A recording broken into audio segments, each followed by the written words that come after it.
Welcome to Jayanti's cooking and lifestyle. Biryani আমরা কিনা খেতে ভালোবাসি, তবে বাড়িতেই কিভাবে দোকানের মতো কলকাতা স্টাইলে চিকেন বিরিয়ানি বানানো যায় চলুন দেখে নিই।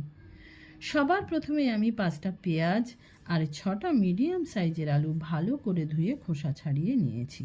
তারপর আলুগুলোকে হাফ করে কেটে নিয়েছি আর পেঁয়াজগুলোকে চপ করে নিয়েছি বেরেস্তার জন্য। তারপর নিয়েছি 1 কেজি পিস করা চিকেন।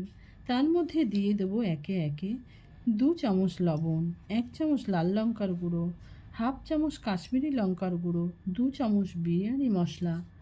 আমি এখানে বাড়িতে তৈরি করা বিরিয়ানি মশলা ব্যবহার করেছি, আপনারা যে কোনো ব্র্যান্ডের ইউজ করতে পারেন।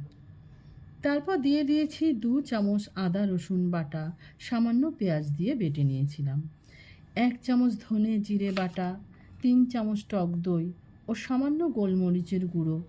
এবার সব কিছু হাতে অথবা চামচের সাহায্যে মেখে ম্যারিনেট হতে দিতে হবে আধ ঘন্টার জন্য।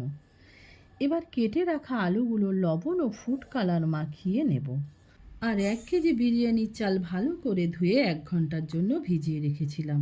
তারপর জল গরম বসাতে দেব ভাতের জন্য, আর তার মধ্যে দিয়ে দেব হাফ বড় এলাচ, জয়িত্রী, দারচিনি, 2-3টে লবঙ্গ, 4টে বড় এলাচ, কয়েকটি গোলমরিচ, 2টো তেজপাতা ও লবণ। জলটা ফুটে উঠলে তার মধ্যে চালটা দিয়ে দেব। এবার একটা পাত্রে 1 কাপ দুধ, তার মধ্যে মিঠা আতর আর গোলাপ জল ও কেওড়ার জল দিয়ে মিশিয়ে রেখেছিলাম। এবার চালটা 70% হয়ে এলে ফ্যান ঝারিয়ে ঠান্ডা হতে দেব। তারপর সাদা তেলে আলুগুলো ভেজে তুলে নেব। ওই সেম তেলে পেঁয়াজ ভেজে বেরেস্তা তৈরি করে নেব। তারপর সেগুলো তুলে নিয়ে ওই তেলেই চিকেনগুলো এপিট ওপিট ভেজে নেব। আমি চিকেনটা 2বারে ভেজে নিয়েছি। প্রথমবার তুলে নিয়েছি, দ্বিতীয়বার চিকেনটা ভাজা হয়ে এলে তার মধ্যে গ্রেভিটা দিয়ে দেব।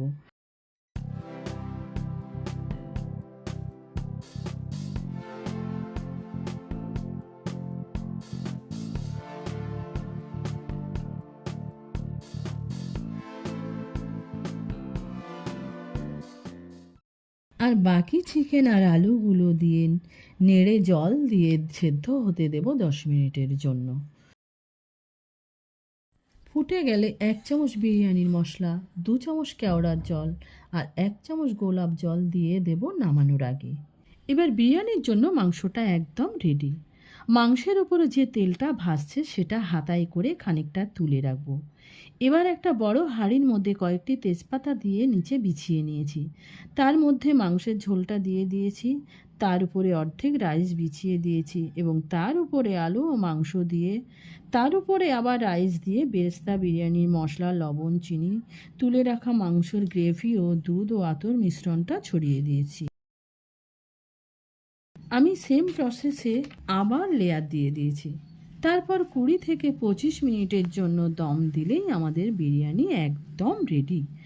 আর 10 মিনিটের জন্য ভাপে বসিয়ে রেখেছি। এই রেসিপিটা কেমন লাগলো অবশ্যই জানাবেন।